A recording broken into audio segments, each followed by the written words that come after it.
बिस्मिल्लाहिर्रहमानिर्रहीम अस्सलाम वालेकुम रहमतुल्लाहि व बरकातुहू। पिछले दिनों ना एक वाक़या पेश आया खारियां मौलाना नासिर मदनी साहब नाल कुछ लोगों ने उन्होंने तशद्दुद किया तो बड़ा जुल्म किया। जुल्म इस वास्ते है कि गालमे दीन का इस तरह रवैया नहीं अपनाना चाहिए। किसी मसलक का भी हो, बरेलवी देवबंदी अहल दी शिया दलैल नाल गुफ्तगू करनी चाहिए। तो मैनू इस वास्ते बोलना पिया क्योंकि मेरा भी गुजर कौम नाल बराज नाल तल्लक है अलहमदुलिल्लाह। तो तारफ वास्ते मैं कह रहा कोई फखर वास्ते नहीं। बरादरियाँ कबीले अल्लाह ताला ने कुरान पाक फरमा के तारफ वास्ते नहीं। पिछों असी जिला लुधियाने दे हाँ, तहसील साडी लुधियाना।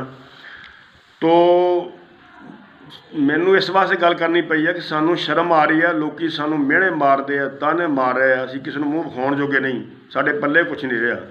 लोग सानू कहते तुसीं इहो जिहे कारनामे सर अंजाम दिंदे। एक आलमे दीन, एक शरीफ आदमी बेचारा, तो फिर वो तो किसी को मतलब वह तरीकाकार है, गुफ्तगू का अंदाज बयान है, स्टाइल है वो तो कहता किसी को कुछ नहीं, इसलाह मुआशरा तो तकरीर करता है। तो फिर वो कुड़ियाँ वर्गा बेचारा मौलवी है। तो दूसरी बात यह है भी कम अज़ कम गुजरां नूं अपनी कौम का ख्याल करना चाहिए। सारे गुजरां का तुसीं नक वढ़ा दिता है।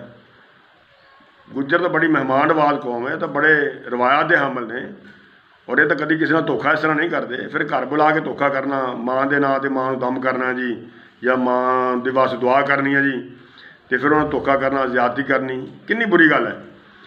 और साढ़े तो पल्ले कख नहीं रहा, साड़ा नक वटेगा पूरी कौम का, कल्ले खारियां के गुजरां का नहीं बल्कि पूरे पाकिस्तान के गुजरां का, पूरे कश्मीर, पूरा अफगानिस्तान, पूरा इंडिया, पूरी दुनिया के जिन्ने गुजर ने सारे के पल्ले कख नहीं रहा।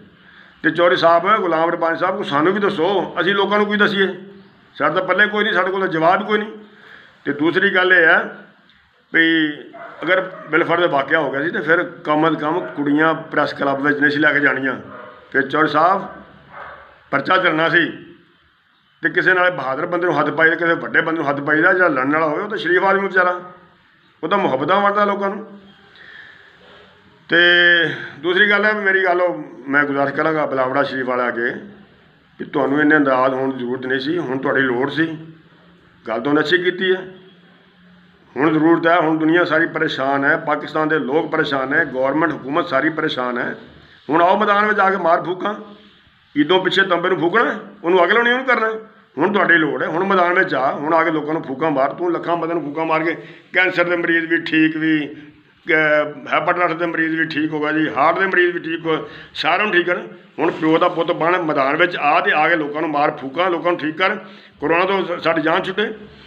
तो जिहड़ा काम करने वाला वो करना नहीं, हले जोड़ नहीं हुंदा गड्ढे नूं बड़कां, जिहड़ा काम तुहाडे करने वाला वो तुसीं करना नहीं। हुण तो दरबार शरीफ छड्ड के भज गए हैं, तो उत्थे लभदा नहीं, हर शा बंद पई है।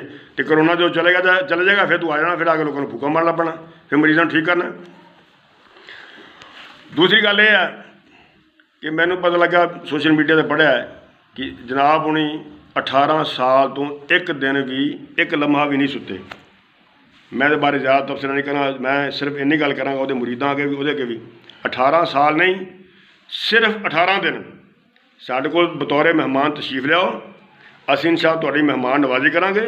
जिवें गुज्जर कौम मेहमान नवाज है तो मेहमान नवाजी करती है, मेहमान नवाजी करांगे। साढ़े कोल रहना चाहो, पाकिस्तान के किसी होटल में रहो, जो खाओ, जो तुहाडी डिमांड होवे असीं इंशाअल्लाह पेश करांगे। अगर तुसीं 18 दिन जिंदा रह गए, तुसीं 18 दिन जागदियां कढ़ लै, असीं इंशाअल्लाह सारे तुहाडे मुरीद भी होवांगे।